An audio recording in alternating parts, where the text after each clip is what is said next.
Friends जितने भी लोग हैं यहाँ पर में जुड़ चुके हैं, जहां जहां इस सेशन को शेयर कर सकते हैं अपने दोस्तों के साथ में, टेलीग्राम, फेसबुक, व्हाट्सएप, इंस्टाग्राम, जहां भी आप लोग इस सेशन को शेयर कर सकते हो वहां वहां जल्दी जल्दी से इस सेशन को शेयर कर देंगे फ्रेंड्स। जितने भी लोगों ने इस सेशन को लाइक कर दिया है उन सभी लोगों का बहुत बहुत धन्यवाद। जैसे मैं देख पा रहा हूँ फ्रेंड्स यहाँ पर मैं, तो बहुत बहुत शुक्रिया आप लोगों का फ्रेंड्स। आप लोगों के लाइक और शेयर जो है वही हमें मोटिवेट कर रहे हैं और ज्यादा आप लोगों के लिए मेहनत करने के लिए, कि कितना भी थके हुए हो, कितना भी दर्द हो रहा हो, सारी चीजों के अंदर में आप लोगों के लिए मेहनत करते रहे। और काफी सारे लोग बोल रहे हैं यहाँ पर में कि सर कल की क्लास बहुत अच्छी लगी, बहुत बेस्ट थी। आवाज से भी लग रहा है सर गर्म पानी पीजिए। बिल्कुल मैं गर्म पानी भी पीऊंगा, एक्चुअली बहुत ज्यादा ही एग्जॉर्शन हो गया कंटिन्यूअसली, लेकिन कोई इश्यू नहीं है। हम लोग जो है यहाँ पर में पढ़ेंगे अच्छे से और आगे बढ़ेंगे हम लोग यहाँ पर में। ओके चलिए पहले क्वेश्चन की तरफ में हम लोग आगे बढ़ते हैं। आई होप आप सभी लोगों ने इस सेशन को शेयर कर दिया होगा। पहला क्वेश्चन आप लोगों की स्क्रीन के ऊपर में ये रहा, आपको बताना है चूज द मोस्ट अप्रोप्रिएट। देखो यहां पर मैं, देखो यहां पर मैं क्या बोला है, most appropriate statement that describe social science. Social science को सबसे अच्छे से कौन वर्णित करता है, कौन सा वाला स्टेटमेंट? क्या ये व्यक्ति और उसकी उपलब्धियों का अध्ययन है, कि कोई एक व्यक्ति और उसकी उपलब्धियों का अध्ययन है? ये नहीं, एक व्यक्ति और उसकी उपलब्धियों का वर्णन नहीं है ये। तो एक संदर्भ में लोगों और संबंधों का अध्ययन, भौतिक पदार्थों का अध्ययन जो है आप लोग फ्रेंड साइंस के अंदर में करते हो, ठीक है। स्थान और मात्रा का अध्ययन जो है आप लोग जो है मात्रा वगैरह जो चीजें होती है आप लोगों की, कि कितने मात्रा में क्या चीज अवेलेबल है, वो सब भी आप लोग साइंस वगैरह में करते हो। तो यहां पर में भौतिक पदार्थों का अध्ययन वगैरह भी नहीं होता है। तो लोगों के संबंधों का अध्ययन करना ये सामाजिक विज्ञान है आपका, सोशल साइंस। उसके नाम में ही है सामाजिक विज्ञान, समाज, लोग, ठीक है, उनके संबंधों का अध्ययन, ये सारा का सारा आप लोगों का क्या होता है, सामाजिक अध्ययन कहलाता है। तो सबसे बेस्ट जो यहाँ पर मैं वर्णित करता है, कई बार क्या होता है ना कि एक से ज्यादा स्टेटमेंट भी आप लोगों को सही लगते हैं, लेकिन आप लोगों को सबसे उचित वाला, यहाँ बोला भी है कि सबसे उचित वाला कथन आप लोगों ने चुनना है। तो सबसे उचित वाला जो यहाँ पर में कथन था वो था आप लोगों का कि एक संदर्भ में, कोई एक कंटेक्स्ट में, कोई एक पर्टिकुलर कंटेक्स्ट के अंदर में जब हम लोगों के संबंधों के बारे में अध्ययन करते हैं, ठीक है, उनका अपने इन्वायरमेंट के साथ में अध्ययन करते हैं, उसी को सामाजिक विज्ञान कहा जाता है। ओके तो ये याद रखना है आप लोगों ने, इंपॉर्टेंट पॉइंट है, एग्जाम के अंदर में आप लोगों से पूछ सकते हैं। नेक्स्ट पॉइंट की तरफ में आगे बढ़ते हैं फ्रेंड्स आप लोगों से। आंसर इसका ऑप्शन नंबर 2 है आप लोगों का। देखिए मैं आप लोगों को थोड़ा सा ना कुछ चीजें बताना चाहूंगा, बता दो आप लोगों को, सभी लोग सुनेंगे बराबर से, हाथ ऊपर कर दो जल्दी जल्दी से कि जी सर, ठीक है। ध्यान से सुनिए आप लोग, ध्यान से। हाँ पोल भी दे देता हूं, पोल के साथ में भी कर देंगे। सोशल स्टडीज जो है आप लोगों का, सोशल स्टडीज ये क्या है, लोगों का और उनके रिलेशन, लोगों का उनकी रिलेशनशिप, जो उनके वर्क है, उनकी सोसाइटी है, जो समाज है, उसके साथ में अध्ययन जो होता है उसी को हम सोशल साइंस कहते हैं। समाज में काम करने के लिए लोग और उनके बीच में जो संबंध होता है उसी को हम लोग सोशल साइंस कहते हैं, सामाजिक अध्ययन कहते हैं। सामाजिक अध्ययन एक इंटरडिसिप्लिनरी सब्जेक्ट है, अंतर विषयक विषय है। इसका मतलब ये है फ्रेंड्स कि एक से ज्यादा सब्जेक्ट है जिसको हम लोग यहाँ पर में पढ़ते हैं, इंटरडिसिप्लिनरी, अलग अलग चीजों को, अलग अलग विषयों को यहाँ पर में साथ में पढ़ा जाता है, इंटरडिसिप्लिनरी सब्जेक्ट है। हम लोग यहाँ पर में लोगों के रिलेशन को पढ़ते हैं, हम कल्चर को पढ़ते हैं, फिजिकल चीजों को पढ़ते हैं, इकोनॉमिक पढ़ते हैं, पॉलिटिकल साइंस, अलग अलग चीजें हम लोग जो है एक साथ पढ़ते हैं। इसी वजह से सोशल साइंस हमारा क्या है, अंतर विषयक विषय है, इंटरडिसिप्लिनरी सब्जेक्ट है। तो सोशल साइंस क्या है, इंटरडिसिप्लिनरी सब्जेक्ट है। अपने आप में एक बहुत ही बढ़िया वाला क्वेश्चन आप लोगों का, ठीक है, यहां पर में बन गया आपका। नाउ फ्रेंड्स एक क्वेश्चन है आपका कि ये क्वेश्चन 2018 के पेपर 2 में ऑफलाइन जो पेपर हुआ था आप लोगों को, उसमें पूछा गया था, उच्च प्राथमिक स्तर पर सामाजिक विज्ञान में कौन सा वाला विषय शामिल है? और ये तो बार बार पूछा जाने वाला क्वेश्चन है आप लोगों का, ठीक है। बताइए यहां पर में मल्टी डिसिप्लिनरी और इंटरडिसिप्लिनरी में फर्क है। मल्टी डिसिप्लिनरी का मतलब होता है अलग अलग, ठीक है, अलग अलग है और अलग अलग ही पढ़ना है। मल्टी डिसिप्लिनरी अलग अलग है और अलग अलग ही पढ़ना है। इंटरडिसिप्लिनरी का मतलब होता है कि अलग अलग है लेकिन साथ में पढ़ना है, एक दूसरे पे डिपेंडेंट है, उसको इंटरडिसिप्लिनरी कहा जाता है। सोशल स्टडीज जो है वो इंटरडिसिप्लिनरी सब्जेक्ट है आपका। देखिए यहाँ पर मैं अगर मैं बात करूं फ्रेंड्स, तो आपके यहाँ पर मैं अपर प्राइमरी लेवल के ऊपर में ही पूछा है आप लोगों से, ठीक है। सोशल साइंस में क्या क्या पढ़ना है आप लोगों ने, तो हिस्ट्री, ज्योग्राफी, पॉलिटिकल साइंस पढ़ना है, लेकिन साइकोलॉजी आप लोगों को अभी फिलहाल में नहीं पढ़ाया जाता है, ठीक है, अपर प्राइमरी लेवल के ऊपर में। ना ही आप लोगों को सोशियोलॉजी आप लोगों को पढ़ना है, ना ही सोशियोलॉजी पढ़ना है आप लोगों ने, ठीक है। आप लोगों ने सोशियोलॉजी नहीं पढ़ना है, तो सोशियोलॉजी, समाज शास्त्र नहीं पढ़ाया जाता। समाज शास्त्र आप लोगों का जो है फ्रेंड्स 11th-12th से स्टार्ट होता है, 11th से स्टार्ट होता है आप लोगों का। तो ये भी आप लोग थोड़ा सा याद रखेंगे। तो सोशियोलॉजी को तो आप लोग जो है आराम से एलिमिनेट कर सकते थे। ओके उसके बाद में जो है फ्रेंड्स यहाँ पर मैं आपको साइकोलॉजी मनोविज्ञान भी आप लोगों को अभी फिलहाल में प्राइमरी लेवल के ऊपर में, सोशल साइंस में तो नहीं पढ़ाया जाता, वो भी आप लोगों का 11-12 से स्टार्ट होता है। तो हिस्ट्री, ज्योग्राफी, ठीक है, history, geography, political science and economics, history, geography, political science and economics, ये जो है आप लोगों के 3 विषय है जिसके ऊपर में अभी फिलहाल के अंदर में आपको पढ़ाया जाता है अपर प्राइमरी लेवल के ऊपर में। ठीक है, अपर प्राइमरी लेवल के ऊपर में बात हो रही है बेसिकली। तो हिस्ट्री, ज्योग्राफी, पॉलिटिकल साइंस और इकोनॉमिक्स ये सोशल साइंस के अंदर में इंक्लूडेड है। वैसे आप लोगों के बाकी के सब्जेक्ट भी सोशल साइंस के ही है, psychology, sociology, but upper primary stage के ऊपर में उनको नहीं पढ़ाया जाता। ये आपको याद रखना है, एनसीएफ के अंदर में ये बात बोली गई है, इसी वजह से इंपॉर्टेंट हो जाती है। और ये क्वेश्चन आपका एक्चुअल एग्जाम में आ भी चुका है, काफी सारे ऑनलाइन शिफ्ट में भी पूछा गया था। ठीक है, चलिए नेक्स्ट क्वेश्चन की तरफ में आगे बढ़ते हैं हम लोग यहाँ पर में। नेक्स्ट क्वेश्चन की तरफ में आगे बढ़ते हैं हम लोग यहाँ पर में। बुनियादी सिद्धांत जो सामाजिक तथा राजनीतिक जीवन विषय के पुस्तकों के शिक्षण शास्त्रीय उपागम के निर्देशित करता है वह है the fundamental principle that govern the pedagogical approach of social and political life. Text book is that children learn best through. मतलब सोशल और पॉलिटिकल लाइफ की पुस्तक देखी है क्या आप लोगों ने? एनसीईआरटी की, एनसीईआरटी की आप लोगों ने बुक देखी है क्या? सोशल एंड पॉलिटिकल लाइफ, ठीक है, सामाजिक और राजनीतिक जीवन की पुस्तक अगर आप लोगों ने देखी हो, जिस भी बच्चे ने देखी होंगी उसको पता होगा कि भाई इस पुस्तक के अंदर में आप लोगों को जो है बहुत सारी जो है वो क्या दिया गया है, विजुअल रिच दिया गया है। बहुत सारा जो है यहाँ पर में आप लोगों का जो है दृश्य समृद्ध पाठ्य दिए गए हैं इसके अंदर में। जिससे क्या होता है फ्रेंड्स आप लोगों का, जिसके अंदर में आप लोगों का, ठीक है, अच्छा यहाँ पर में एक सेकंड, जस्ट अ सेकंड, आप लोगों को यहाँ पर में बोला गया है कि सोशल एंड पॉलिटिकल लाइफ की जो बुक है आप लोगों की, उसके अंदर में क्या आप लोगों को दिया गया है? Sequential remembrance of fact. Fact तो आप लोगों ने याद करना नहीं है। Proper holding, hand holding by giving them correct answer, correct answer देना है आप लोगों ने। ठीक है, अब यहां पर मैं visual rich text book reading and experiential understanding of the concept. तो सोशल एंड पॉलिटिकल लाइफ की जो बुक है आप लोगों की, इसके अंदर में जो है basically visual rich text book या दृश्य समृद्ध पाठ्य पुस्तकों का पठन है आप लोगों का। अगर हम लोग बात करेंगे पेडागोजिकल एस्पेक्ट के अंदर में, तो experiential understanding of the concept, visual rich text book. तो देखिए फ्रेंड्स, यहाँ पर में जो आप लोगों का आंसर है ना, वो एक्चुअली दृश्य समृद्ध पाठ्य पुस्तक ही होना चाहिए। आंसर इसका option number 3, option number C ही होना चाहिए, क्योंकि आप लोगों की पॉलिटिकल लाइफ के अंदर में स्टोरी टेलिंग के ऊपर में बहुत ज्यादा ध्यान दिया गया है, स्टोरी टेलिंग के ऊपर में। ठीक है, तो स्टोरी टेलिंग के ऊपर में उसमें बहुत ज्यादा ध्यान दिया गया है, इसी वजह से इसका आंसर मैं यहाँ पर मैं करेक्शन करा देता हूँ। ठीक है, ऑप्शन के अंदर में यहाँ पर में तो स्टोरी टेलिंग में उसमें बहुत ध्यान दिया गया। आगे मैं आप लोगों को उसका क्वेश्चन भी दिखा दूंगा। ठीक है, आंसर उसका एक और क्वेश्चन है उसका, मैं वो आपको दिखा दूंगा। नेक्स्ट क्वेश्चन है आप लोगों का, why do social science pedagogues no longer use the word civics while teaching at the upper primary level. Civics शब्द का इस्तेमाल हम क्यों नहीं करते अब? ठीक है, इसका आंसर कीजिए आप लोग जल्दी जल्दी से। इसका ऊपर मैं क्वेश्चन दिखा दूंगा मैं, डोंट वरी आप लोगों को, अभी अभी थोड़ी देर में दिख जाएंगे आप लोगों को।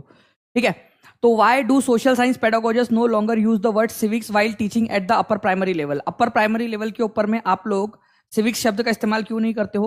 क्योंकि जो सिविक्स है आप लोगों का, सिविक्स ये शब्द जो आया है आप लोगों का, ये कॉलोनियल पास्ट से आया है। कॉलोनियल पास्ट, कॉलोनियल पास्ट का मतलब होता है उपनिवेशवादी अतीत से इसका जन्म हुआ है।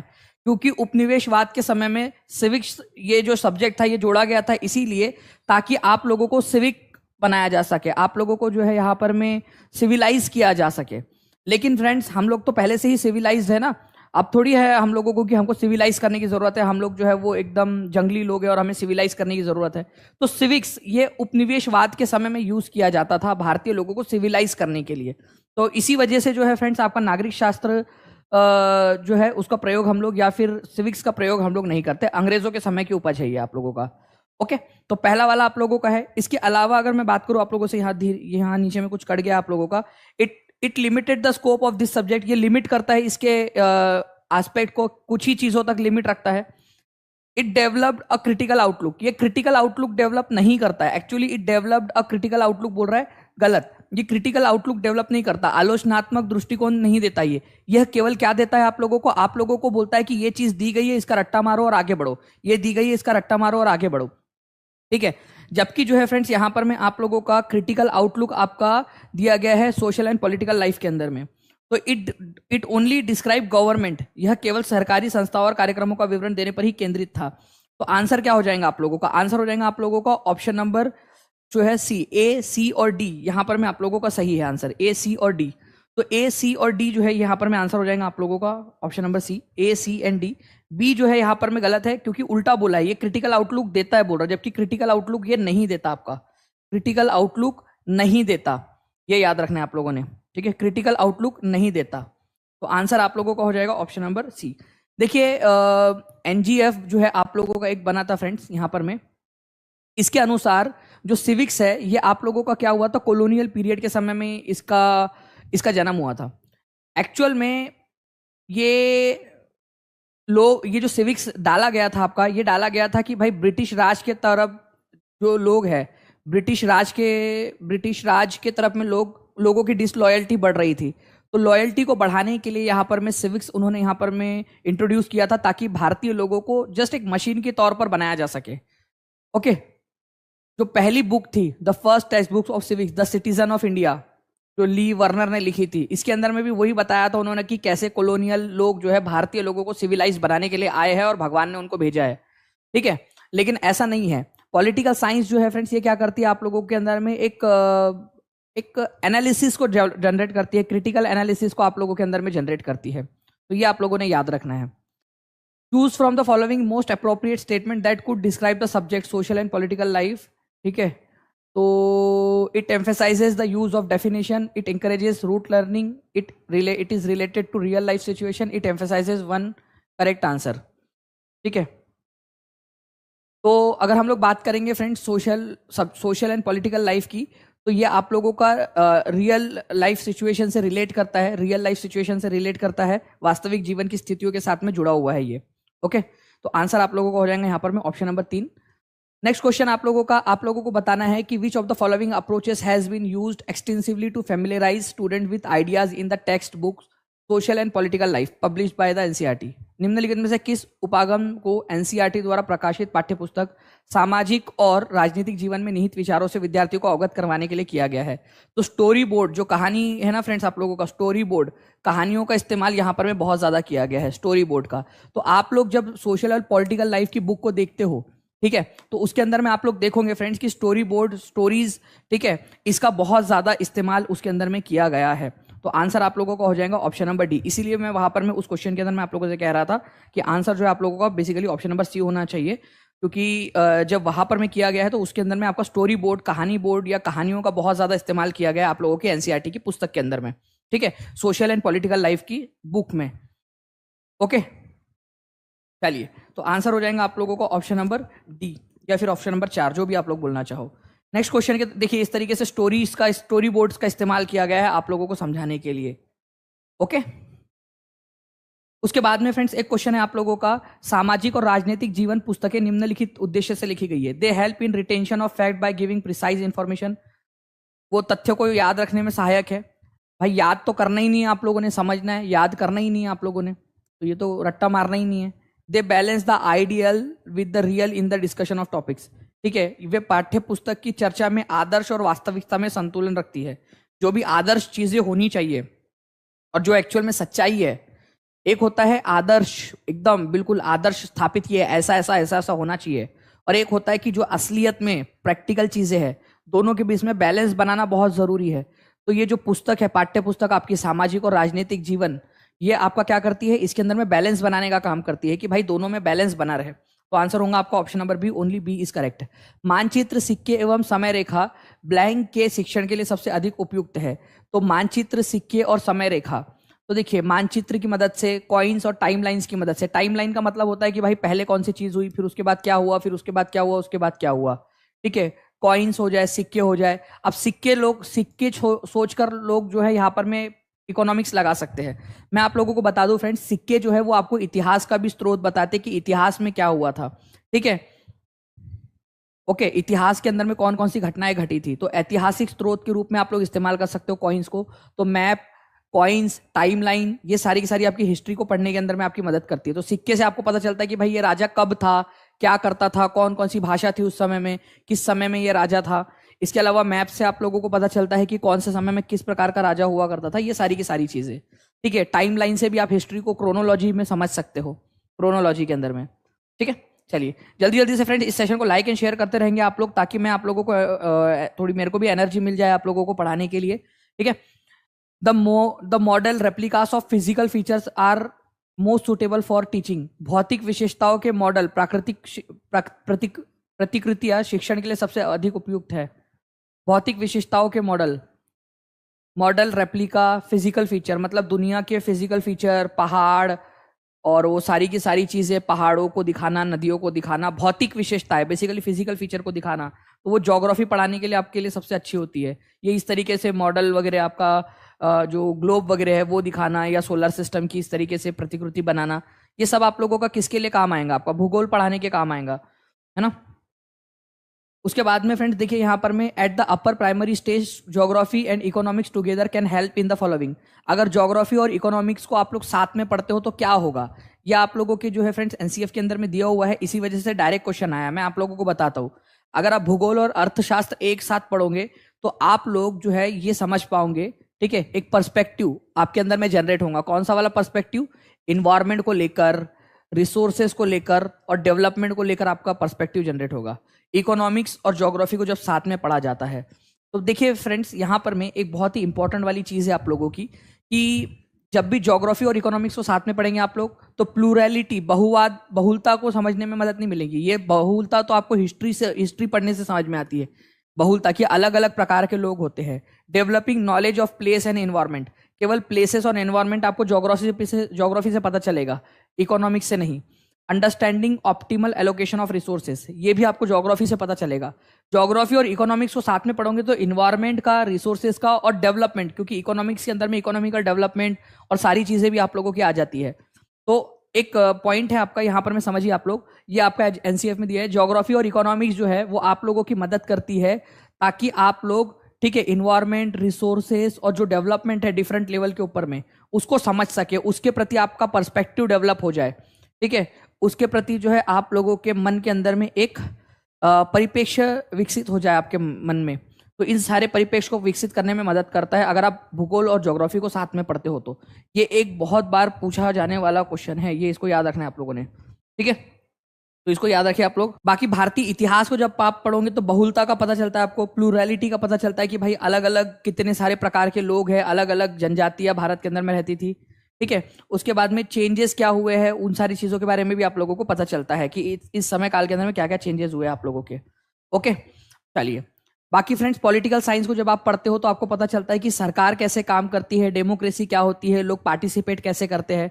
और अकेले अगर आप इकोनॉमिक्स को पढ़ोगे तो आपको उसके अंदर में पता चलेगा कि मार्केट, फैमिली, राज्य, देश, उसके इकोनॉमिक इंस्टीट्यूशंस कैसे काम करते हैं, बैंकिंग व्यवस्था कैसे काम करती है, वगैरह वगैरह आपको इकोनॉमिक से पता चलता है। अब देखो इस क्वेश्चन को देखो आप लोग, ये भी बढ़िया क्वेश्चन है। History will help you to understand how the present evolved. वर्तमान का कैसे विकास हुआ यह समझने में हिस्ट्री हमें मदद करती है। आप बताओ कि वर्तमान का कैसे विकास हुआ, ये हिस्ट्री हमें मदद करेंगी या नहीं करेंगी? बताइए जल्दी से आप लोग। तो देखिए अगर वर्तमान का कैसे विकास हुआ यह समझने में हमें हिस्ट्री बिल्कुल मदद करती है कि आज हम यहाँ कैसे पहुंचे। इतिहास पढ़ते हैं तो हमें पता चलता है कि कैसे कैसे कैसे कैसे होते हुए हम लोग यहाँ तक पहुंचे हैं, तो हिस्ट्री हमें मदद करती है। उसके अलावा अगर मैं बात करूं आप लोगों से, understanding the working of our physical and social world, हमारे भौतिक और सामाजिक विश्व की गतिविधियों को समझने में भी हमें मदद करता है ये हिस्ट्री। अतीत के वर्तमान से तुलना करने में मदद करता है। अब यहां पर मैं understanding the working of our physical world, history physical world को समझने में मदद करता है या ज्योग्राफी मदद करता है? ज्योग्राफी। कौन मदद करता है आप लोगों के? ज्योग्राफी। फिजिकल वर्ल्ड की बात हो रही है यहां पर मैं, फिजिकल वर्ल्ड की, ठीक है, भौतिक दुनिया की, भौतिक वर्ल्ड की, भौतिक दुनिया की। आप मुझे बताओ, जो भी लोग जो है यहाँ आंसर लगा रहे हैं ऑल वाला, तो भौतिक वाला कौन करता है? ज्योग्राफी करता है। तो अंडरस्टैंडिंग सोशल वर्ल्ड को समझने में मदद कर सकता है, लेकिन भौतिक वर्ल्ड को ज्योग्राफी मदद करता है, हिस्ट्री नहीं करता। तो हिस्ट्री अंडरस्टैंड करने में मदद करता है, प्रेजेंट कैसे इवॉल्व हुआ, और पास्ट को प्रेजेंट से कंपेयर करने में भी मदद करता है। तो आंसर आप लोगों को हो जाएगा यहाँ पर में ए एंड सी। अच्छा, हमारी पाठ्य पुस्तक का नाम अवर पास्ट है, अवर पास्ट है, हमारे अतीत है, हमारा अतीत नहीं, हमारे अतीत, क्योंकि हम सबके अतीत अलग अलग थे। जनजातीय लोगों का अतीत अलग था, जो ब्राह्मणवादी विचारधारा वाले लोग हैं उनका अतीत अलग था। तो सब लोगों का अतीत अलग अलग है। तो अलग अलग अतीतों के कारण जो है फ्रेंड्स अलग अलग इतिहास बने हैं। इसी वजह से यहाँ पर में हम लोग अलग, हमारे अतीत कहते हैं हम लोग इसको, ठीक है। ये याद रखना है आप लोगों ने। जल्दी जल्दी से लाइक भी करते रहेंगे, और जिन लोगों ने टीचिंग परीक्षा चैनल को सब्सक्राइब नहीं किया वो लोग चैनल को सब्सक्राइब भी कर लेंगे जल्दी से। चलिए नेक्स्ट क्वेश्चन की तरफ में आगे बढ़ते हैं हम लोग। यहाँ पर में आप इस क्वेश्चन का आंसर कीजिए, बताइए इस क्वेश्चन का आंसर क्या होगा। पर्टिकुलर क्वेश्चन के अंदर में बोला गया है कि इतिहास का अध्यापन निम्नलिखित में से किस पर केंद्रीभूत होना चाहिए। बहुप्रदर्शनी की संकल्पना और ऐतिहासिक विविधता के भाव का निर्माण, विद्यार्थियों को ऐतिहासिक परिप्रेक्ष्य में रहने की परिकल्पना के लिए प्रोत्साहित करना और अनुभवों के साथ जोड़ना, concept of plural representation and building a sense of historical diversity. जब भी आप हिस्ट्री पढ़ाते हो तो आपको प्लूरल रिप्रेजेंटेशन करना है। मैंने आपसे कहा ना, हमारे हमारे इतिहास की बुक का नाम क्या है एनसीईआरटी की, अवर पास्ट है। अवर पास्ट, हमारे पास्ट है या पास्ट है, पास्ट है हमारे अतीत, हम लोगों के अतीत, हम सबके, हमारे अपने अपने अलग अलग जो अतीत है। प्लूरल है, बहुवाद है, बहुप्रदर्शन है, अलग अलग लोग है। बहु मतलब वो सास और बहू वाला बहु नहीं, बहु मतलब एक से अधिक वाला, ठीक है। वो आप लोगों ने विकसित करना है, लोगों को, अपने बच्चों को बताना है कि भाई सभी का अपना अपना इतिहास है और सभी के इतिहास का अपना एक महत्व है। आदिवासियों का अपना इतिहास है, ब्राह्मणवादी विचारधारा का अलग इतिहास है, ठीक है, जनजातीय लोगों का अलग इतिहास है। Encouraging students to imagine living in the past and relate to the experiences. इस तरीके से पढ़ाना बच्चों को कि भाई वो जो है पास्ट के अनुभवों के साथ में जुड़कर देख सके। तो कहानियों की मदद से सिखाओ उनको, कहानी जैसा सिखाओ उनको, तो वो लोग जो है वो रिलेट कर पाएंगे इस चीज को। तो बिल्कुल सही बात है, both A and B are the answer, दोनों के दोनों बिल्कुल सही है। बहु प्रदर्शनी की संकल्पना करनी है आप लोगों ने, मतलब प्लूरलिज्म बच्चों को बताना है कि प्लूरल रिप्रेजेंटेशन है हमारे हिस्ट्री का, ठीक है, डाइवर्सिटी थी हमारे हिस्ट्री के अंदर में। तो प्लूरैलिटी बहुत इंपॉर्टेंट है, प्लूरैलिटी, बहुलता, हमारे इतिहास में बहुलता देखने के लिए मिलती है हम लोगों को, एक से अधिक है। नाउ फ्रेंड नेक्स्ट क्वेश्चन है, एक छात्रा को भारतीय सैनिकों द्वारा कारगिल युद्ध में झेली गई कठिनाइयों के विषय में उत्सुक है, ठीक है। वो एक छात्रा है, वो कारगिल युद्ध में जो कठिनाइयां झेली गई थी, कारगिल का युद्ध हुआ था आप लोगों को पता है ना, उसमें जो सैनिक थे उनको बहुत कठिनाई झेलनी पड़ी थी। वो कुछ सैनिकों का साक्षात्कार लेती है, उनका इंटरव्यू जाकर लेती है जिन्होंने इस युद्ध में हिस्सा लिया था। तो ये जो उसका साक्षात्कार हो जाएगा वो किस प्रकार का स्रोत रहेगा। अब देखिए, जिन सैनिकों ने हिस्सा लिया था युद्ध में, ठीक है, जिन्होंने इस युद्ध में हिस्सा लिया था, डायरेक्टली उनसे जाकर बात कर रही है वो, तो वो प्राइमरी सोर्स हो गया, क्योंकि वो सैनिक खुद थे ना वहां पर में। अगर मान लीजिए कि वो सैनिक नहीं होते, वो सैनिक के पिताजी ने भाग लिया होता और वो उसके बच्चे से पूछ रही होती कि तुम्हारे पिताजी ने तुमको क्या बताया था, तो वो सेकेंडरी सोर्स हो जाता हमारे लिए, क्योंकि वो एक्चुअल में वो बच्चा नहीं था ना मैदान में। लेकिन यहां पर में जो एक छात्रा है जो डायरेक्टली उन सैनिकों के पास गई जिन्होंने वो देखा था, इसीलिए वो प्राइमरी सोर्स हो गया आप लोगों का। तो आंसर हो जाएगा आप लोगों को ऑप्शन नंबर बी, प्राथमिक स्रोत। देखिए फ्रेंड्स, प्राइमरी सोर्स जो है आप लोगों का इंटरव्यूज हो जाए, ऑडियो वीडियो रिकॉर्डिंग हो जाए, अगर वो एक्चुअल वाली रिकॉर्डिंग है, जैसे अगर मान लीजिए हमारा पहला स्वतंत्रता, जो हम जिस दिन स्वतंत्र हुए थे उसकी वीडियो अगर आप देखोगे तो वो हमारे लिए प्राइमरी सोर्स हो जाएगा उसको जानने का कि क्या हो रहा था उस समय में, ठीक है। लिटरेरी या जो थेरेटिकल वर्क जिस व्यक्ति के ऊपर में वो बीती थी उसने खुद ने लिखा है वो बुक, जैसे मान लीजिए कि गांधी जी की खुद की आत्मकथा, तो वो प्राइमरी सोर्स है। गांधी जी अपने बारे में खुद बता रहे हैं, तो अपने बारे में खुद बताना आत्मकथा, ये आपका प्राइमरी सोर्स है। सेकेंडरी सोर्स हो जाता है रेडियो डॉक्यूमेंट्री, कि भाई रेडियो वाले क्या करते हैं, 10-12 बुक्स ले लेते हैं, उनमें से पढ़ते हैं और फिर एक डॉक्यूमेंट्री बनाकर आपको चला देते हैं। या मूवीज जो है आपका सेकेंडरी सोर्स है, मूवीज वाले भी आजकल क्या कर रहे हैं, इधर उधर से पढ़ते हैं, 10 जगह से बुक से जो जो अच्छा लगता है उनको वो ले लेते हैं और वो उसकी मूवी बना के चला देते हैं। या बुक्स, टेक्स्ट बुक्स हो गया आप लोगों की। एनसीईआरटी की पुस्तक क्या है, एनसीईआरटी वालों ने खुद ने जाके हड़प्पा में खुदाई करके देखी थी कि अच्छा यहाँ पर में तो कंकाल मिला है, ठीक है। उन्होंने नहीं किया था ना, उन्होंने क्या किया, उन्होंने जो है यहाँ पर में अलग अलग पुस्तकें, अलग अलग जो स्रोत थे उनमें से लेकर उन्होंने फिर बुक लिख दी, ठीक है। टेलीविजन डॉक्यूमेंट्री वगैरह भी आप लोगों की, ये सब भी क्या है, सेकेंडरी सोर्स हो जाता है आप लोगों का। कुछ और भी क्वेश्चन है उनकी मदद से भी हम लोग देखेंगे। तो प्राइमरी सोर्स ऐसे सोर्स होते हैं जिनका फर्स्ट हैंड एक्सपीरियंस होता है, जो, ठीक है, फर्स्ट हैंड अकाउंट जो होता है उस टॉपिक का। जैसे न्यूज रिपोर्टर जो होते हैं आप लोगों के, ठीक है, न्यूज रिपोर्टर क्या करते हैं, देखते हैं और आप लोगों के लिए न्यूज में छापते हैं, तो वो आपके लिए प्राइमरी सोर्स हो गया, क्योंकि उन्होंने खुद ने देखकर वो लिखा है आप लोगों के लिए। जिसने स्पीच दी थी उसकी स्पीच को अगर लिख दिया गया है तो वो आप लोगों के लिए प्राइमरी सोर्स हो गया। डायरी, लेटर, इंटरव्यू, ठीक है, ओरिजिनल रिसर्च, सर्वे, सेंसस। सेंसस ऐसा तो नहीं कि गूगल में भारत में कितने लोग रहते हैं, मोदी जी ने सर्च किया और टेक्स्ट बुक में छाप दिया, ऐसा थोड़ी होता है भाई, सच में जाकर गिनती की जाती है ना सेंसस की। तो सेंसस क्या है आप लोगों का, प्राइमरी स्रोत है, ओके। जनगणना जो है ये प्राथमिक स्रोत होता है, क्योंकि एक्चुअल में जाकर खुद से जाकर की जाती है जनगणना, ये याद रखना है आप लोगों ने, ठीक है, खुद से जाकर जनगणना की जाती है। एक बार जल्दी जल्दी से अगर आप लोग शेयर मार दोगे तो मैं बहुत सारे क्वेश्चंस आप लोगों को करवा दूंगा, सभी के सभी लोग एक साथ जल्दी जल्दी से शेयर कर देंगे। ओके, सेकेंडरी सोर्स का मतलब क्या हो जाएगा, आप लोगों की जितनी भी टेक्स्ट बुक्स वगैरह है वो सारी की सारी, ठीक है। इसके अलावा जो है फ्रेंड्स, अगर मान लीजिए कि किसी और जो इतिहास, जो हमारे काफी सारे राइटर्स होते हैं जो दूसरे के बुक्स को, बहुत सारी बुक्स का एनालिसिस लेकर करते हैं, वो आप लोगों के लिए सेकेंडरी सोर्स हो जाएगा। ओके, तो सेकेंडरी सोर्स। इसके अलावा जो मौसम की जो जानकारी आप लोगों को मिलती है, ठीक है, मौसम की जानकारी आप लोगों को न्यूज़पेपर में मौसम की जानकारी छपी, मान लो कि आज जो है वो बादल भरा मौसम रहेगा, बारिश होंगी, ठीक है, ठंड पड़ेगी, इतना डिग्री सेल्सियस तापमान रहेगा। अब वो न्यूज़पेपर वालों ने खुद ने तो किया नहीं होगा जाकर वो एनालिसिस, है ना। तो उन्होंने क्या किया, उन्होंने जो है वो मौसम विज्ञान की वेबसाइट पर देखा और वहां से फिर अपने न्यूज़पेपर में छापा। तो देखो बीच में एक बैरियर आ गया। तो मौसम विज्ञान की जो जानकारी न्यूज़पेपर में छपती है वो सेकेंडरी सोर्स हो गया, क्योंकि उन्होंने कहीं और से उठाया है उसको। अगर आप डायरेक्टली जाकर मौसम विज्ञान की वेबसाइट पर देखोगे तो आपके लिए वो प्राइमरी सोर्स रहेगा। लेकिन अगर वही चीज को आप लोग न्यूज़पेपर में पढ़ोगे कि भाई आज क्या रहने वाला है, बारिश होगी, धूप निकलेंगी, वगैरह वगैरह वगैरह वगैरह, ठीक है, ओके, तो वो आप लोगों का सेकेंडरी सोर्स हो जाएगा। तो जो मौसम की जानकारी जो छपती है अखबारों के अंदर में, वो सेकेंडरी सोर्स होता है, ये याद रखना है आप लोगों ने, ठीक है, क्योंकि उन्होंने भी कहीं से उठाया हुआ है।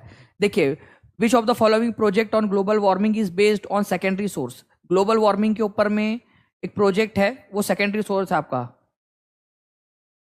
अ collage of picture on global warming. Global warming के ऊपर में एक कोलाज बनाना। कोलाज का मतलब होता है फोटो का संग्रह, ठीक है, पिक्चर्स का संग्रह, collection of pictures. Interview with elders living in area on changes in weather.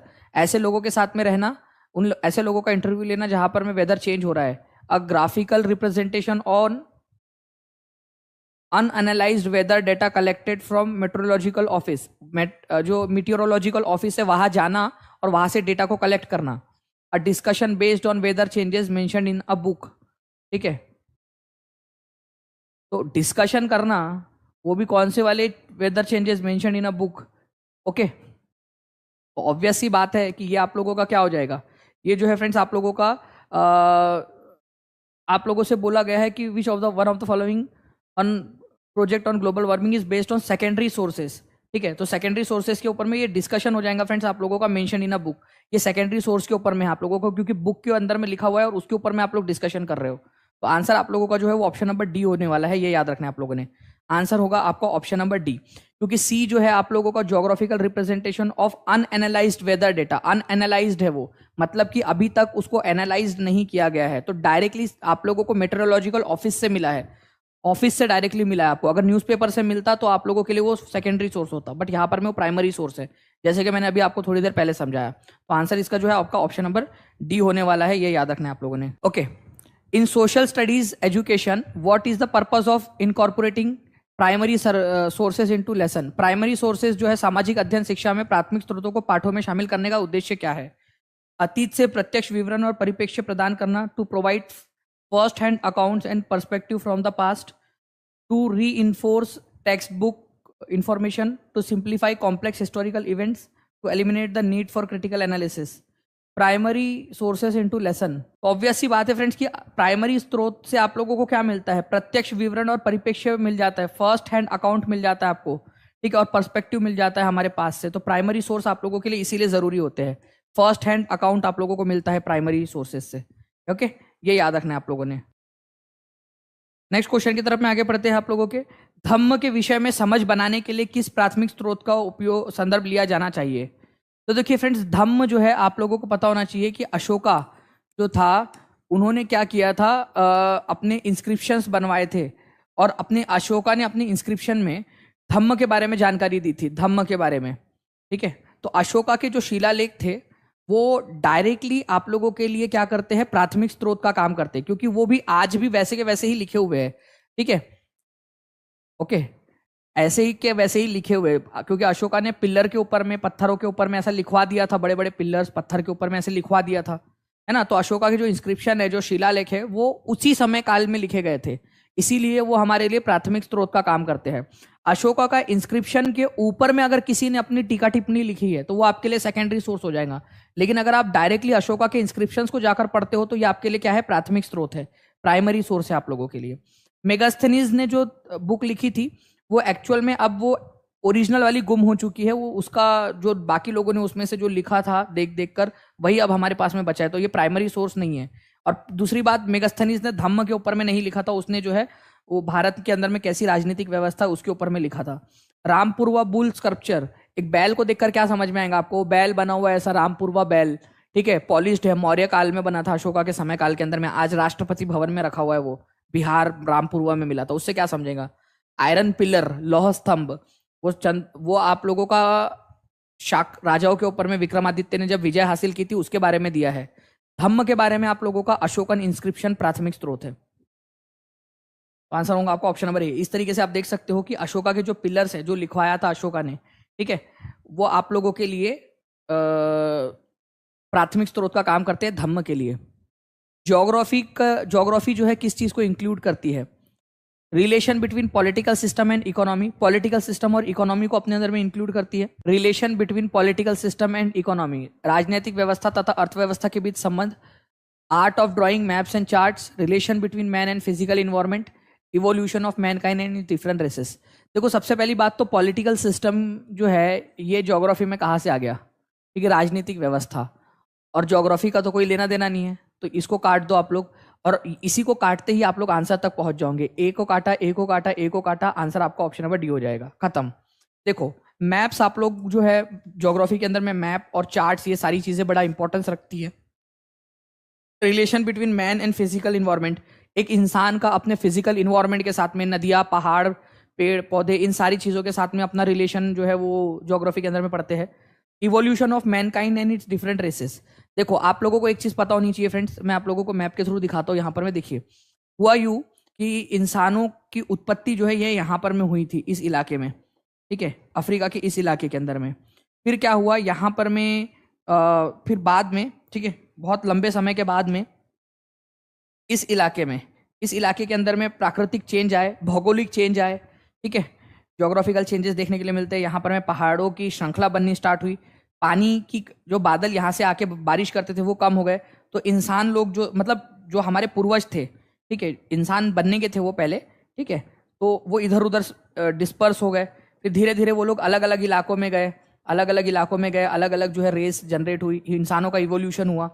तो ये सारी चीजें भी हमें ज्योग्राफी से पता चलती है कि भाई ज्योग्राफिकल चेंजेस हुए और इसी वजह से हम लोगों का विकास हुआ। जैसे जैसे ज्योग्राफी में चेंज आए वैसे वैसे हम लोगों में भी चेंजेस आने लगे। तो ज्योग्राफिकल चेंजेस भी हमें जो है, ठीक है, ज्योग्राफिकल चेंजेस जो है आप लोगों को देखने के लिए मिलते हैं यहाँ पर में। चलिए, तो ये आप लोगों ने याद रखना है फ्रेंड्स थोड़ा सा कि relation between political system and economy, राजनीतिक व्यवस्था तथा अर्थव्यवस्था के बीच में संबंध आप लोगों का ये नहीं दिखाता, तो इसी से आपका ऑप्शन एलिमिनेट हो गया। तो 21 जनवरी 2022 का एक्चुअल क्वेश्चन है ये। नेक्स्ट क्वेश्चन की तरफ में हम लोग आगे बढ़ते हैं। आप लोगों को बताना है इस पर्टिकुलर क्वेश्चन के अंदर में कि सामाजिक विज्ञान के शिक्षण में सीखने के अधिक प्रभावी अवसर प्रदान कर सकते हैं। Giving detailed explanation of all topics, using more teaching aids, conducting periodic test, basing the teaching on real life situation. तो देखिए रियल लाइफ सिचुएशन से जितना ज्यादा आप मैच करोगे ना उतना ज्यादा जो है आप लोग अधिक सीखने के अवसर प्रदान कर सकते हो लोगों को। तो रियल लाइफ सिचुएशन के ऊपर में बेस्ड जो है टीचिंग दी जानी चाहिए हमेशा। तो रियल लाइफ सिचुएशन के ऊपर में बेस्ड टीचिंग आप लोगों को जो है आगे बढ़ाती है, ये याद रखना है आप लोगों ने, इंपॉर्टेंट है, ठीक है। उसके बाद में फ्रेंड नेक्स्ट क्वेश्चन की तरफ में हम लोग आगे बढ़ते हैं। रियल लाइफ सिचुएशन मतलब कि इस तरीके से बच्चों को जो है आप लोग क्या कीजिए, रियल लाइफ एक्सपीरियंस दीजिए, ठीक है, बच्चे ज्यादा अच्छे से सीख पाएंगे सारी चीजों को। The National Curriculum Framework NCF 2005 recommend that children's school education must be linked with। देखिए ये क्वेश्चन आया था एग्जाम के अंदर में, आप लोगों का ये कह रहा है कि राष्ट्रीय पाठ्य चर्चा की रूपरेखा NCF 2005 ने सिफारिश की कि बच्चों की स्कूली शिक्षा जो है किससे जुड़ी हुई होनी चाहिए आप लोगों की। ऑब्वियस सी बात है ये आपके, ठीक है, एग्जामिनेशन से जुड़ी हुई होनी चाहिए, स्कूल के बाहर के परिवेश से, मुख्य धारा की राय से, स्कूल की बुनियादी ढांचे की स्थिति से। आउटसाइड स्कूल इन्वायरमेंट मतलब कि स्कूल के बाहर का भी जो जीवन है उससे भी जुड़ा हुआ होना चाहिए उसने, स्कूल के बाहर जो उनका जीवन है, ठीक है, ये याद रखना है आप लोगों ने। तो आंसर इसको हो जाएगा option number 2। NCF 2005 is of the opinion that text book should be seen as a medium, ठीक है, किस चीज का मीडियम होना चाहिए text book, to inculcate the accepted values of society, समाज के स्वीकृत मूल्यों को जोड़ने के लिए।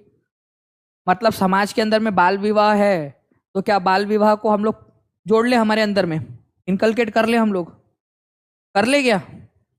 या समाज के अंदर में रूढ़िवादी कोई व्यवस्था है, सती प्रथा है, तो उसको जोड़ ले? तो inculcate the accepted values of society, ऐसा थोड़ी है कि जो एक्सेप्टेड वैल्यूज है सोसाइटी की वो हम अपने अंदर में जोड़ ले। To transact the information accepted by dominant class, मतलब जो डोमिनेंट क्लास है, अगर बड़े लोग हैं, ज्यादा प्रभावशाली लोग हैं, तो वो उसको एक्सेप्ट कर लो, हम लोग एग्जाम को पास करो बस। अरे भाई, इंक्वायरी फॉर फर्दर इंक्वायरी, मतलब कि भाई आपको देखा जाना चाहिए कि पाठ्य पुस्तक आपको इसलिए दी गई है कि आप उसमें से पढ़ो और फिर उससे पढ़कर जो है फर्दर इंक्वायरी करो और ज्यादा जानकारी आप हासिल करो, इस तरीके से बनाई गई है। तो आंसर इसका आप लोगों का क्या हो जाएगा? ऑप्शन नंबर 4 हो जाएगा। फर्दर इंक्वायरी के ऊपर में और ज्यादा इंक्वायरी के ऊपर में आप लोगों का जो है फोकस होना चाहिए। ठीक है, तो आंसर यहां पर में बी क्यों नहीं हो सकता आप लोगों का? ठीक है, आपका to inculcate the accepted values of society, समाज के स्वीकृत मूल्यों को जोड़ने के लिए नहीं, स्वीकृत मूल्यों को जोड़ने के लिए नहीं हो सकती। प्रभुत्वशाली वर्ग द्वारा स्वीकृत सूचनाओं को संपादित करने के लिए नहीं। टू पास द एग्जामिनेशन नहीं, इंक्वायरी के लिए आप लोगों की बेसिकली। पाठ्य पुस्तक का उपयोग आगे की पूछताछ के लिए रास्ते खोलने के रूप में किया जाना चाहिए, ये बेसिकली बात की गई है एनसीएफ के अंदर में। इस क्वेश्चन का आंसर कीजिए आप सभी लोग। आप लोगों से कहा गया है कि राष्ट्रीय पाठ्यचर्या की रूपरेखा एनसीएफ 2005 ने सिफारिश की कि बच्चों की स्कूली शिक्षा ब्लैंक से जुड़ी होनी चाहिए, तो स्कूल के बाहर के परिवेश से जुड़ी होनी चाहिए, आउटसाइड द स्कूल इन्वायरमेंट। ठीक है, according to NFG national focus group, 2006 में बना था नेशनल फोकस ग्रुप। इसने जो है फ्रेंड्स ये कहा कि सोशल साइंस जो है वो अपनी पॉपुलैरिटी को खो रहा है, लोग जो है अब सोशल साइंस नहीं पढ़ना चाहते, सोशल साइंस से दूर जा रहे हैं। तो क्यों जा रहे हैं? उनके अनुसार सोशल साइंस से दूर इसीलिए जा रहे हैं क्योंकि उन लोगों को लगता है कि यह एक अनुपयोगी विषय के रूप में जाना जाता है अब, क्योंकि ये माना जा रहा है कि ये तो अनुपयोगी है, इसको पढ़कर क्या करेंगे भाई? अकबर महान था या जोधा उसकी पत्नी थी कि नहीं थी, ये बात से हमें क्या लेना देना। ठीक है, तो एक्चुअल में ऐसा नहीं है, लोगों के मन में एक ऐसी भावना है कि जो सोशल साइंस है वो अनुपयोगी है। ठीक है, यूटिलिटी नहीं है उसकी, कोई उसका उसका काम नहीं है, जबकि ऐसा नहीं है एक्चुअल में फ्रेंड। जब तक हम हमारे इतिहास को नहीं जानेंगे तब तक हम लोग प्रिपेयर कैसे हो पाएंगे हमारे फ्यूचर के लिए? क्योंकि इतिहास से ही हमें सीखने मिलता है कि क्या क्या गलतियां की थी, क्या अच्छी चीजें की थी। ज्योग्राफी से हमें हमारे जो है दुनिया के बारे में पता चलता है, जिससे हम लोग नई नई चीजें ढूंढ पाते हैं, एलिमेंट्स ढूंढ पाते हैं हम लोग। पॉलिटिकल सिस्टम से हम लोग जो है एक बेहतर समाज बना पाते हैं। तो लोगों को लगता है कि भाई ये क्या है आपका जो है अनुपयोगी विषय, इसी वजह से इसकी पॉपुलैरिटी खत्म हो रही है, नेशनल फोकस ग्रुप ने कहा था, एनएफजी ने। ठीक है, main problem of social science teaching is conventional teaching practice, परंपरागत शिक्षण पद्धतियां।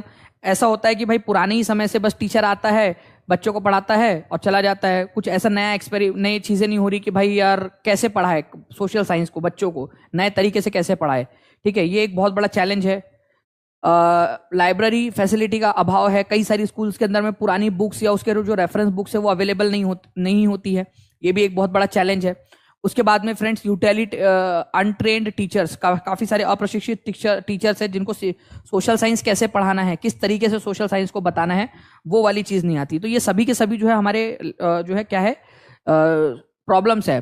Untrained teachers, lack of library facilities, less use of audio visual aid, मतलब कि ऑडियो विजुअल एड का प्रभाव है। ट्रेडिशनल एग्जामिनेशन सिस्टम है, नए तरीके कुछ खोजने चाहिए हम लोगों ने बच्चों का एग्जाम लेने के लिए कि भाई कैसे उन्होंने सीखा या नहीं सीखा ये पता लगाया जा सके। कन्वेंशनल टीचिंग प्रैक्टिस है, वही पुरानी वाली घिसी पटी टेक्निक है जिसके अंदर में बच्चों को बस आते हैं टीचर और एसएसटी पढ़ा के चले जाते, खत्म। Lack of inadequate training facilities, ठीक है, lack of inadequate training facilities, lack of adequate training facilities होना चाहिए था यहाँ पर में। अपर्याप्त प्रशिक्षण सुविधाओं, ठीक है, अपर्याप्त शिक्षण सुविधाएं, ठीक है, या फिर प्रशिक्षण सुविधाओं का अभाव, ऐसा होना चाहिए। वो थोड़ा सा उसके अंदर में वो गलत है। ठीक है, यहाँ पर में आप लोग देखिए फ्रेंड्स इस क्वेश्चन का, a teacher feels that there is considerable content load at the per primary level, suggest the best approach from the following options to resolve this problem। एक शिक्षक अनुभव करता है कि उच्च प्राथमिक स्तर पर विषय का भार बहुत है। एक शिक्षक अनुभव करता है कि उच्च प्राथमिक स्तर पर विषय का भार बहुत है, निम्नलिखित में सबसे अच्छे उपागम का सुझाव कीजिए जो इस समस्या का समाधान करे।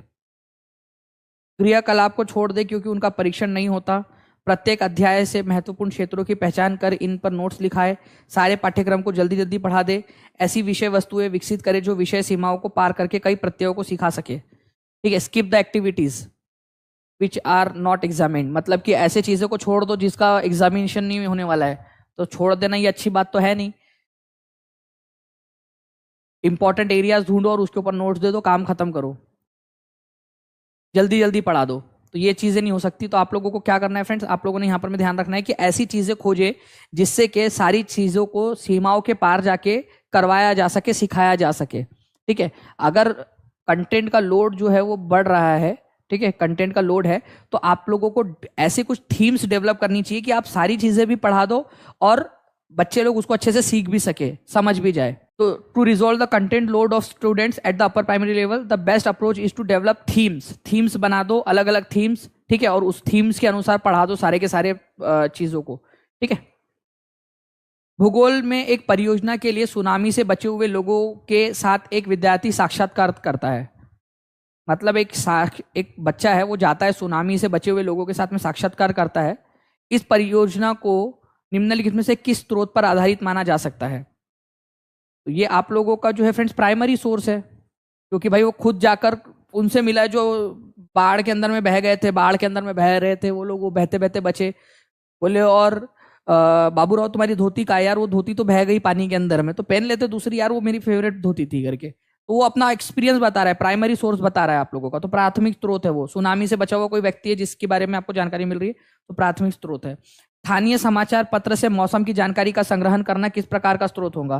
तो ये आप लोगों को बता दिया था मैंने पहले भी। ठीक है, जिन भी बच्चों ने अच्छे से देखा होगा लेक्चर, वो लोग यहाँ पर में कर पाएंगे इसको, कि स्थानीय समाचार पत्र से मौसम की जानकारी का संग्रहण आप लोगों का सेकेंडरी सोर्स होता है। अगर आप लोगों ने समाचार पत्र से, देखो समाचार पत्र से ले रहे हो अगर, तो आप लोगों के लिए ये मौसम की जानकारी द्वितीयक स्रोत होंगी।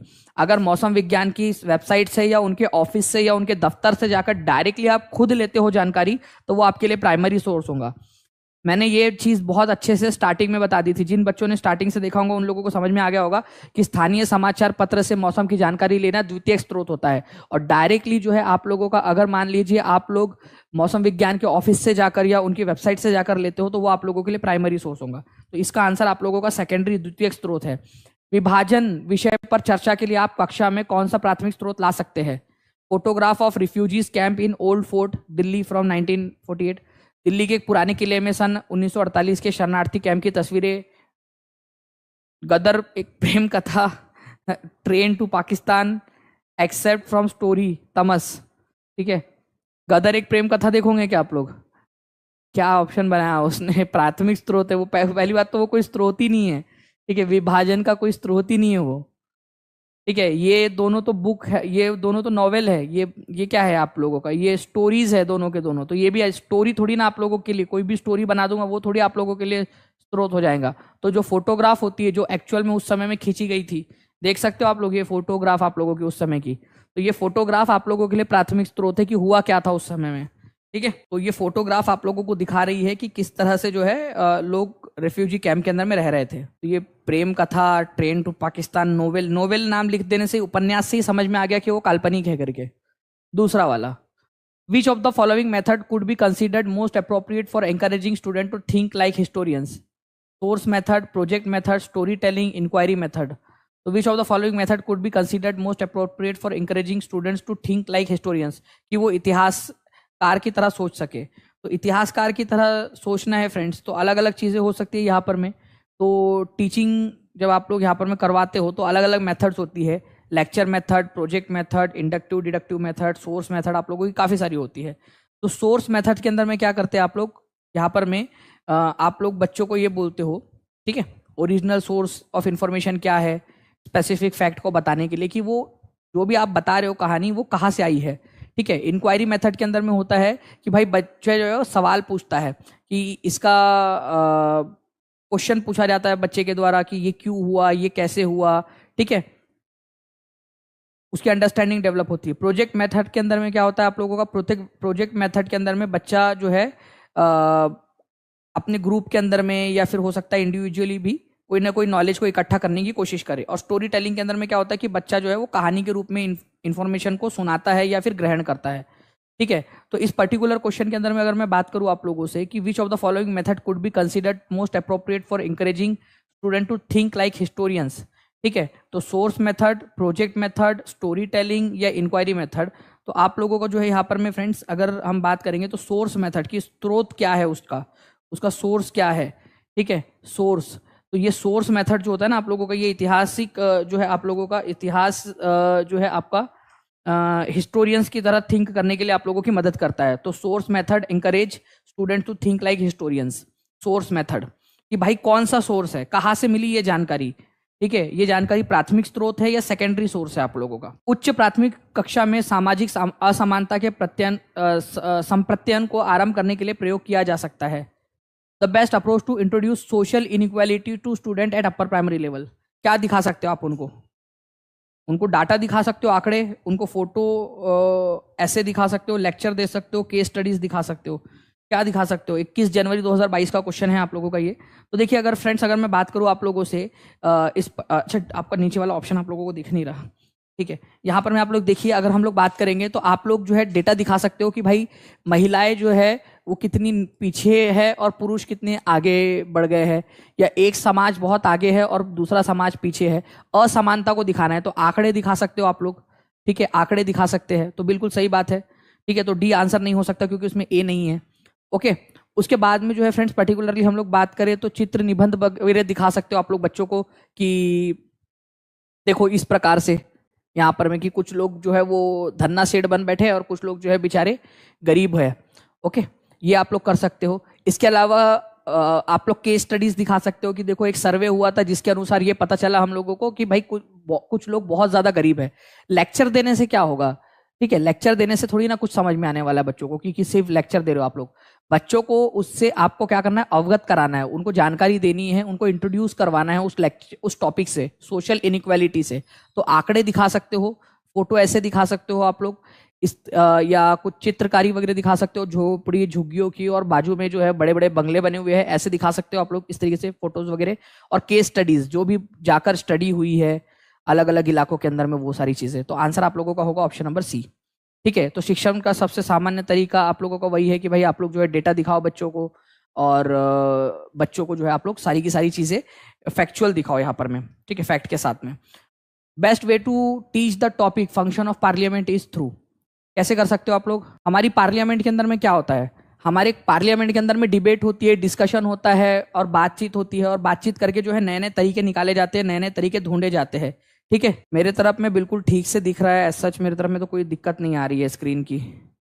बाकी लोग भी बता देंगे स्क्रीन के अंदर में कोई इशू आ रहा है क्या। ऐसा कोई इशू मुझे तो लग नहीं रहा है क्योंकि मेरे तरफ में तो बिल्कुल सही से आ रहा है, तो HD क्वालिटी में आ रहा है। मैं देख रहा हूँ 720p पे, अगर 480 पे भी देख रहा हूँ तो ठीक से आ रहा है, और 240 पे देख रहा हूँ तो भी ठीक से आ रहा है। आप लोगों के मोबाइल का हो सकता है कि आज सुबह से आप लोग कई लेक्चर्स देख रहे होंगे, तो हो सकता है आप लोगों का डेटा खत्म हो गया हो। देखो नफीसा अंजुम बोल रहे पूरा क्लियर है स्क्रीन, 360p पे राही सुम निशा बोल रहे कि पूरा क्लियर है, कोई इशू नहीं है, बिल्कुल मेरे तरफ में भी कोई इशू नहीं आ रहा है, ठीक है। तो देखिए पार्लियामेंट में अगर आप लोग बच्चों से डिस्कशन वगैरह करवा रहे हो तो आप क्या कर सकते हो, आप स्कूल में भी पार्लियामेंट के अंदर में डिस्कशन होता है, तो आप यहाँ पर में भी क्या कीजिए, एक डिबेट कंडक्ट कराइए कोई एक विषय के ऊपर में, और बच्चों को बोलिए कि भाई आप लोग जो है डिबेट कीजिए, और डिबेट के अंदर में एक कंसेंसस पर पहुंचिए। कंसेंसस का मतलब होता है फ्रेंड्स आप लोगों का किसी एक चीज के ऊपर में पहुंचना, एक राय के ऊपर में पहुंचना। तो conduct debate for arriving at consensus over issues. अलग अलग मुद्दे हैं उसके ऊपर में वाद विवाद करो और मुद्दों के ऊपर में सहमति बनाओ, क्योंकि हमारी पार्लियामेंट भी वैसी ही तो करती है ना कि पार्लियामेंट में वाद विवाद होता है और कोशिश की जाती है कि एक मुद्दे के ऊपर में एक राय बनाई जा सके। तो आंसर इसका आप लोगों का क्या होगा, ऑप्शन नंबर 3 हो जाएगा। नेक्स्ट क्वेश्चन है आप लोगों का, a student in class says in ancient India township seems to have developed around major temples just like Madurai and Thanjavur in Tamil Nadu. Which of the following type of reasoning is student using while making this statement? Inductive reasoning, deductive, cause effect reasoning, reductive reasoning। बताइए जल्दी से कौन सी वाली reasoning की यहाँ पर मैं बच्चा बात कर रहा है। इस पर्टिकुलर क्वेश्चन की अगर हम लोग बात करेंगे तो इसके अंदर में बच्चा कौन सी वाली, इस पर्टिकुलर क्वेश्चन में student says in ancient India township seems to have developed around major temples.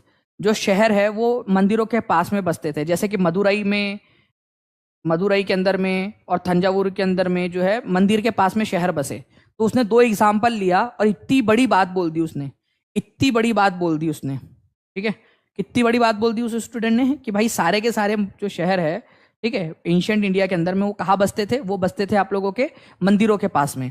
तो उसने क्या किया, वो कुछ एग्जाम्पल ले रहा है और उसको जनरलाइज कर दे रहा है, ठीक है, जनरलाइज कर दे रहा है उस एग्जाम्पल को, स्पेसिफिक एग्जाम्पल्स ले रहा है और जनरलाइज कर दे रहा है। तो इसको हम लोग क्या बोलते हैं बताइए?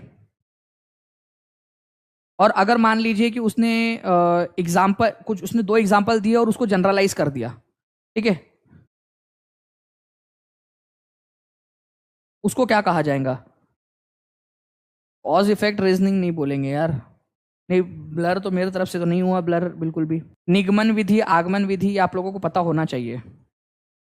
देखो, यहां पर मैं मदुरई और तमिलनाडु का एग्जाम्पल लेकर उसने जो है एक जनरलाइज कर दिया उसको, तो यहां पर मैं ये क्या हो जाएंगी, इसकी इंडक्टिव रीजनिंग हो जाएंगी। इंडक्टिव, इंडक्टिव और डिडक्टिव दोनों में मैं फर्क बता देता हूं आप लोगों को, ठीक है, ध्यान से समझिए आप लोग। आंसर इसका क्या हो जाएगा आप लोगों का? इसका आंसर जो है आप लोगों का इंडक्टिव रीजनिंग हो जाएगा, आगमनात्मक तर्क। कैसे?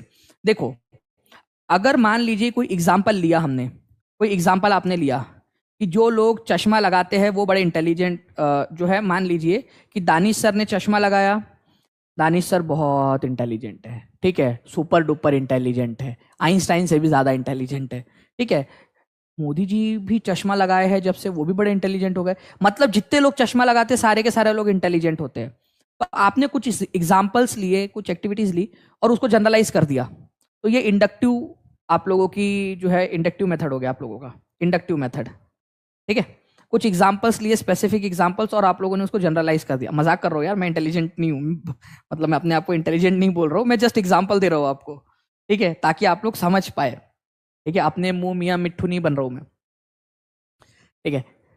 स्पेसिफिक एग्जाम्पल को लेना और उसको जनरलाइज कर देना, तो उसको बोलते हैं इंडक्टिव। कोई जनरलाइज चीज है, उसको एग्जाम्पल देना, ठीक है। जैसे कि लड़कों के बाल जो है वो छोटे छोटे होते हैं। अब दानिश सर के बाल भी छोटे छोटे ही दिख रहे हैं यार, मतलब देखो उनकी चुटिया तो है नहीं, यहाँ पर मैं बड़ी सी, यहाँ पर मैं के लहराते हुए उनके केश, तो दानिश सर लड़के हैं पक्का। तो ये डिडक्टिव किया है आप लोगों ने यहाँ पर में, ठीक है। निगनात्मक आप लोगों का तर्क है ये कि भाई लड़कों के बाल छोटे छोटे से होते हैं, तो यहाँ पर में दानिश सर के बाल भी छोटे हैं, मतलब दानिश सर जो है लड़का है। वैसे भाई दाढ़ी भी देख सकते थे तुम मेरी, या मैं ऐसे पूछ भी सकते थे, ठीक है, लेकिन मान लो कि किसी स्टूडेंट ने इस तरीके से किया, तो उसने क्या किया, उसने डिडक्टिव जो है अप्रोच यहाँ पर में लगाया है। तो याद रखना आप लोगों ने, स्पेसिफिक एग्जाम्पल की मदद से अगर आप जनरलाइज कर रहे हो तो वो इंडक्टिव हो जाएगा आप लोगों का। और मान लीजिए जनरलाइज अप्रोच को अगर रूल ये है डिडक्टिव, निगनात्मक जो है आप लोग, तो यहाँ उसने एग्जाम्पल लिए प्राचीन भारत में मुख्य मंदिर के पास, क्योंकि उसने ये दो एग्जाम्पल लिए, तो भाई वो इंडक्टिव कर रहा है। अगर वो ये बोलता कि भाई